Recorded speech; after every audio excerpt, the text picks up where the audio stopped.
This week, Conflict Zone is in Brussels, where we are meeting the Deputy Prime Minister of Somalia, Mohamed Omer Arteh. For decades, Somalia has been the symbol of a failed state, one whose government is unable to fulfill the most basic functions. The Somali government says things are looking up, but are they being honest with themselves and the rest of the world?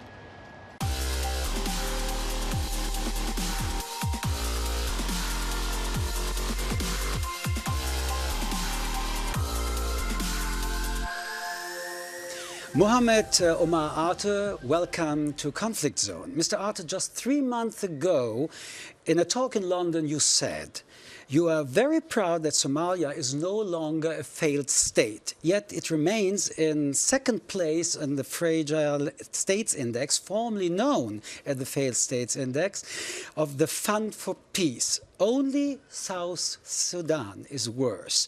What is that you are proud of? Well, we were not even... we were not part of, how shall I say, there was no way that they could count on before that. But now at least we are. You are on the second place. So, South Sudan is worse. Yeah, and you are saying that you are not a failed state. This is interesting. Your point of view and the point of view of the index. Yeah, we're not a failed state because we have come out of a failed state situation. And maybe 4 years ago, we were not even being considered as a fragile state. But now at least we are. And there are certain structures that have been put into place. For instance, since for the last 4 years, we have now a proper budget, proper security infrastructure. We have developed a state, and the member states are now functioning. There is governance in the regions. There are some other opinions about that. The Fund for Peace report is documenting clearly human rights worsened, demographic pressures worsened, the security apparatus worsened, and even economic development worsened and state legitimacy worsened. And you are actually still telling the public that Somalia is making progress? Yes, it is. 2 years ago, there were 234 recommendations made by the Universal Periodical Review. We went back. We have, done all, we have replied to most of them. And on top of that, when you look at the economic growth is, for the first time, has been documented as growing at, 4.3%. And it is also documented that there is, when you talk about the security, there has been an we are talking about security soon, but when you're pointing out numbers, some more figures. The United Nations Development Program says you have a 73% poverty rate. Yes. An average life expectancy of 55 years, and less than 32% of your adult population can read. That all sounds like a failed and not like a stable state. But let me tell you one thing. Where have we come from 25 years ago, and where are we today? We came from 25 years ago where there was a collapse of the state itself. Now it's a state that is rebuilding itself, redeeming itself. But would you say it's a state? Would you say it's a stable state, or is this only in relationship to the past a progress?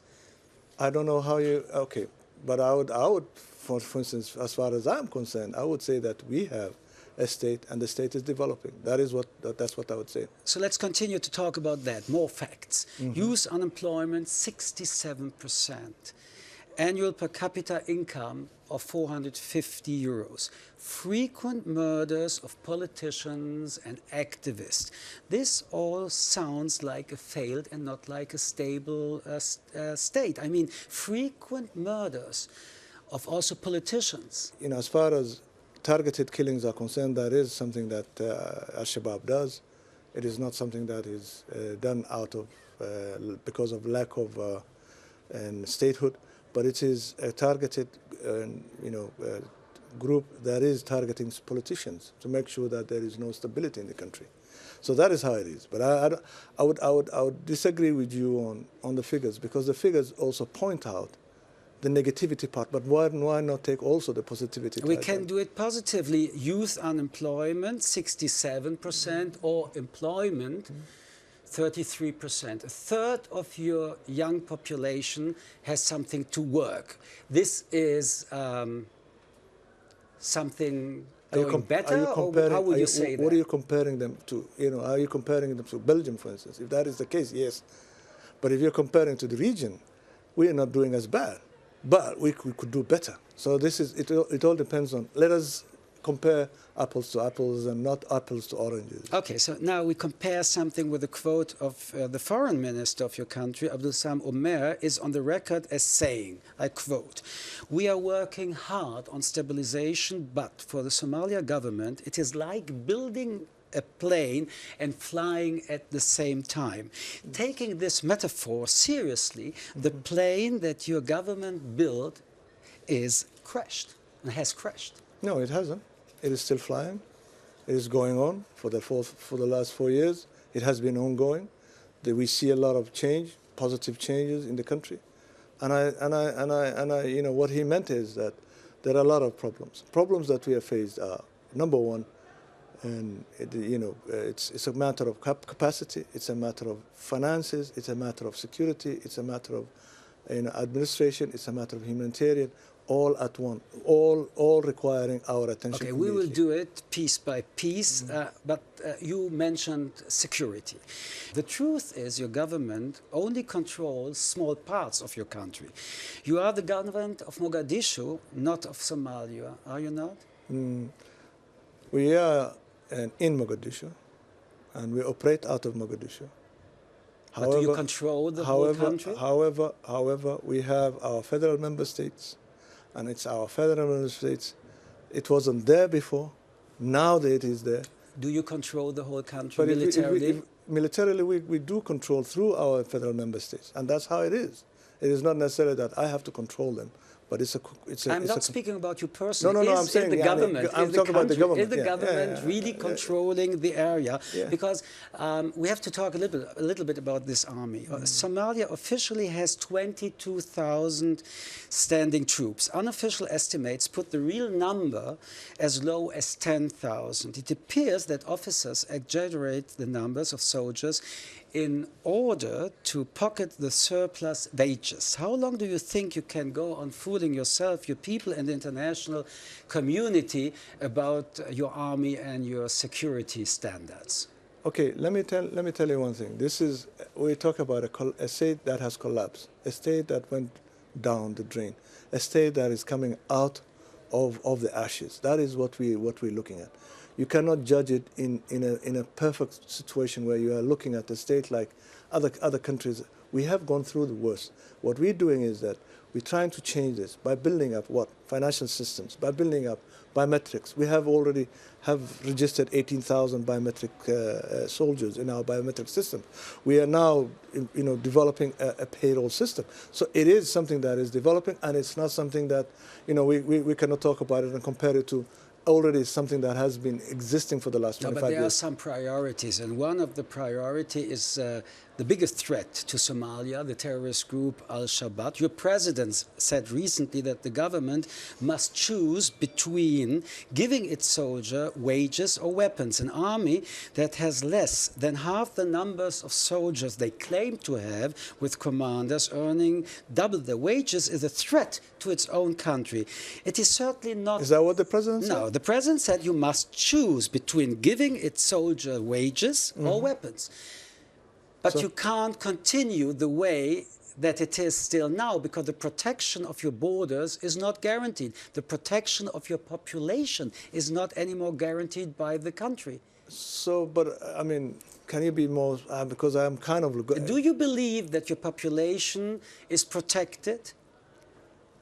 If it is not protected, how else would we stop attacks that were coming into Mogadishu? How else would we have been able to stop those? How else would we have been, able to prevent Al-Shabaab to continue to commit the atrocities that they have committed? Give your answers. You mentioned the questions. Yeah. How are you doing that? Yeah, that's what exactly we're doing. We're doing it by preventing almost 7 to 10 attacks that were imminent attacks that were going to happen in Mogadishu. We have been preventing it for the last close about the last 6 months. And on a monthly basis, we have dismantled their intelligence, what they call the amniyat. We have worked on targeting them through our military and commandos. So I think we have done quite a tremendous job when it comes to preventing Al-Shabaab in continuing to do the kind of... There are other opinions about that, and that's why your own There's always other opinions. Your own army's effort to defeat Al-Shabaab are backed by a 22,000-strong African peace-keeping force called AMISOM. You yourself have described AMISOM in 2015 as static. What did you mean by that? Static? Static. That's what you said. Static, not really helping, not being enough in efforts. Static. I don't remember that, but in any case, what happened was that the operations that were supposed to be taking, between AMISOM and SNA, were at that time not moving forward. So now we have an ongoing concept operations that's taking place right now in Nairobi, where it will be defined, a new offensive would soon start. It seems that Al-Shabaab is still the most decisive power in your region. Neither your troops nor AMISOM is capable of regaining military power on your territory. Is it or isn't it? Well, it is improving. We are gaining, and now they don't control any areas, a large swath of areas. Most of the regions and the major districts are not in their hands. We have now regional administrations that are in place in Galmudug, in Southwest, in Jubaland. And a scale from 1 to 10, 10 is the highest one. What would you say? Where are you? In terms of... in terms of protecting your population? Say about 6. 6. That's interesting. Al-Shabaab is not just a threat to Somalia, it is a threat to your neighbors too, Ethiopia and Kenya particularly. Kenya says it will not feel safe until peace is restored in Somalia. Not only Somalia itself is unstable, it is a source of instability in the whole region. What's to do about that? It's an instability in the whole region simply because for a very long time there hasn't been a proper intervention that was done by the international community, and leaving Somalis alone to solve these problems. This has caused a problem not only for Somalia but as well as for the region.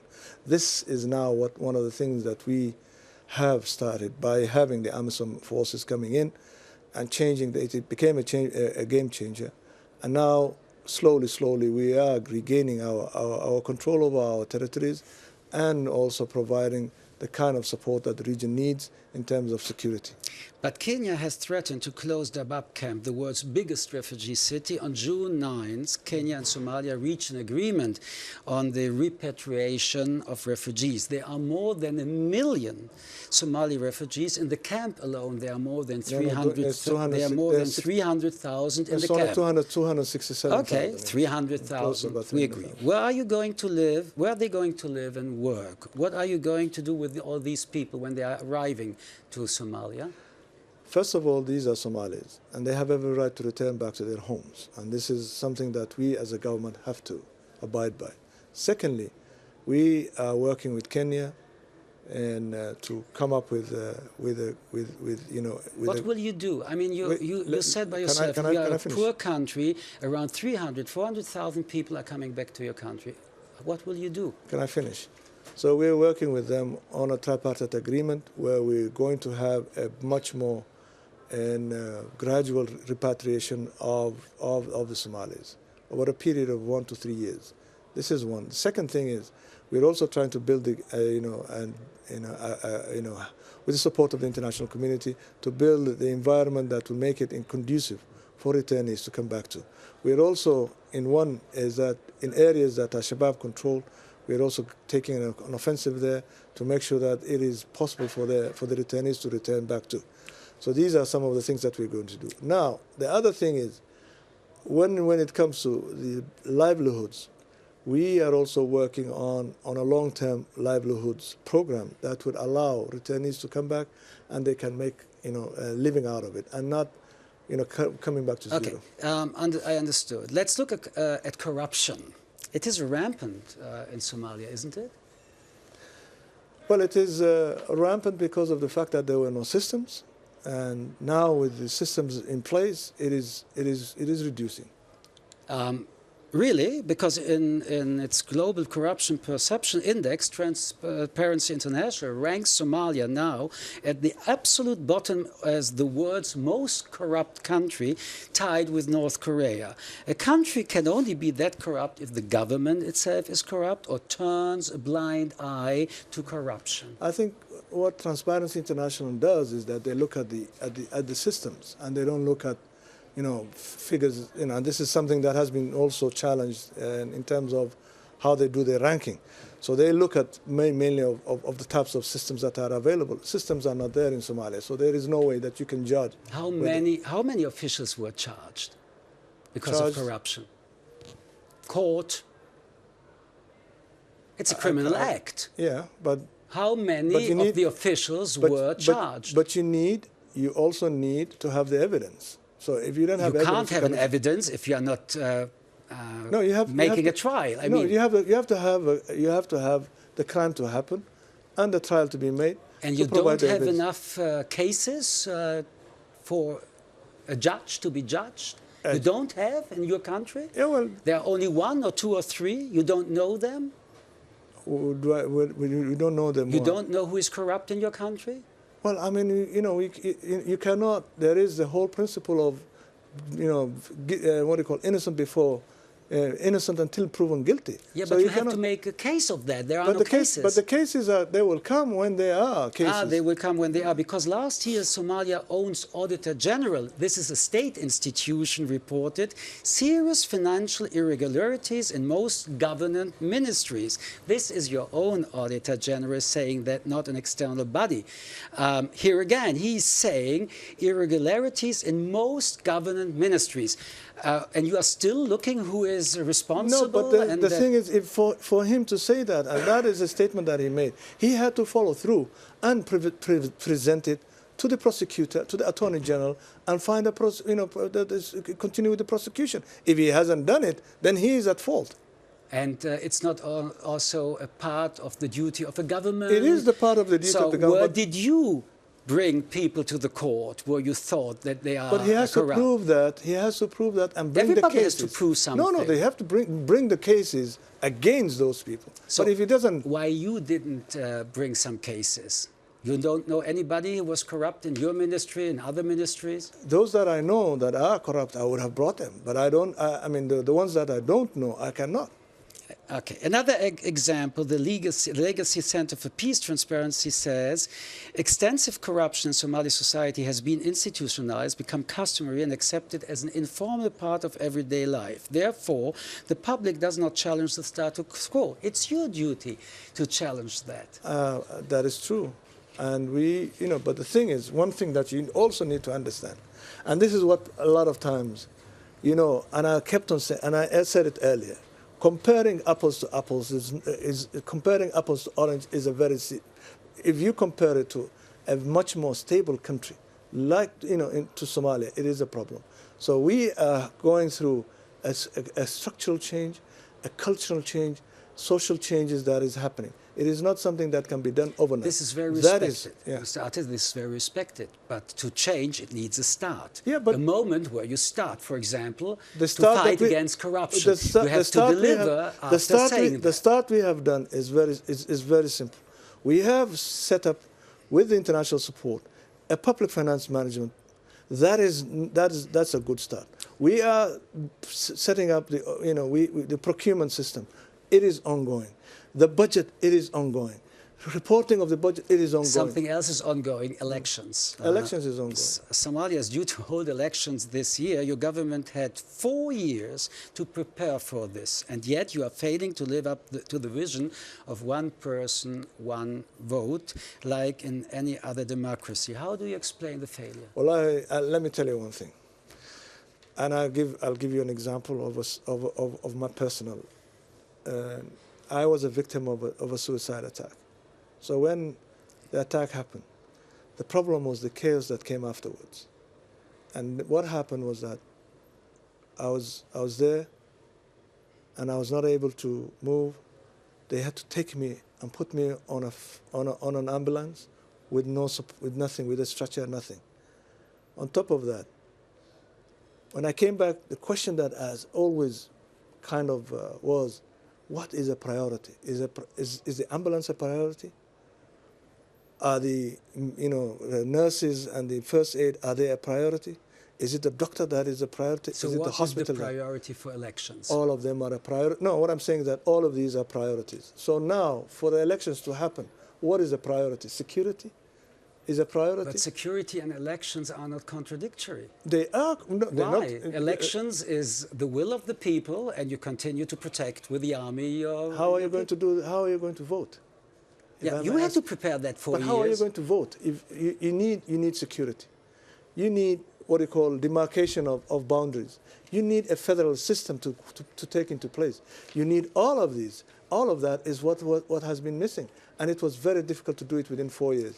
But then let's discuss about something else you need. It's a judiciary system. You say Somalis are in control of the judiciary, but last year the president sacked the Judicial Service Commission. Independent analysts say you basically have no independent judiciary, and that it's mostly left to Sharia, to tribal courts, militant groups, military courts to dispense justice, including capital punishment. But this is one of the most important proofs. What is one of the most important proofs? A legal system. Okay. Lawyers, judges, and it's not the thing to do by tribal courts, militant groups. And it's your president who sacked the Judicial Service Commission. First of all, we have passed an independent judicial committee that was passed through the parliament. And to have them in place, that is why we have brought them, that's why they were sacked. The reason why they were sacked was to pave way for the independent judicial committee. Okay, now, unfortunately, we were not able to pass through Parliament the two that were also part of the one was the Constitutional Court, and the other one was the Human Rights law to be passed to be able to have the full members. The UN has another view on that, but not only you're failing to impose the rule of law, you are failing to educate your people. Somalia has an adult literacy rate of less than 32%. How can you build a state when only a third of the population can read and write? It's very simple. You increase that. You increase your literacy rate. And over the years, that's how it's been done. Look at Syria, from 96% to going down. So it's not something that is, it doesn't need a record science. With stability, it will go. Okay, do you increase also another case? Only 42% of school-age children in Somalia are in school, one of the world's lowest enrollment rates. Very true. Only a third of them are girls. That means 2/3 are boys. Why? 10 years ago, there were only 28%. Today, there are 42%. So that shows you that there is an increase. And that will also continue. With the girls, it has also increased. So it is something that is in process. There are cultural problems that we face. There's a problem of accessibility. There is a problem of parents choosing between the girl boy or the girl or the girl child or the boy child. Which one will go to school? But are they not equal? Well, they are boys and girls equal in Somalia, in your point of view? In societies like here, they are equal. But however, in your society, when it comes to education, sometimes it is not. It's another important issue for women. Female genital mutilation. An estimate 98% of Somali women and girls are subjected to it. Do you consider females' genital mutilation acceptable? It is not acceptable. But the reality on the ground is different. We are dealing with people. people who are accustomed to this, how are you going to change? But this is the right of the Sharia. This is something unbelievable that every girl, I mean 98%, this I is every girl. I don't want to challenge the numbers, but one thing I can tell you Every is girl is one too much. No, I don't want to challenge the numbers, but what I know is that there has been a decrease in terms of the girls. What is the government doing? It's even not a law passed through the parliament, and it's a constitutional question. There is a bill that is in the parliament. Passed. It is in the parliament. The bill is in the parliament, but it's going to be passed. What is your opinion about that? Do you think it has to be stopped immediately? It has to be stopped immediately, and it is wrong of anyone going through that female genital mutilation. Mr. Arteh, thank you very much to being with us in Conflict Zone. It was a pleasure. Thank you. Thank you.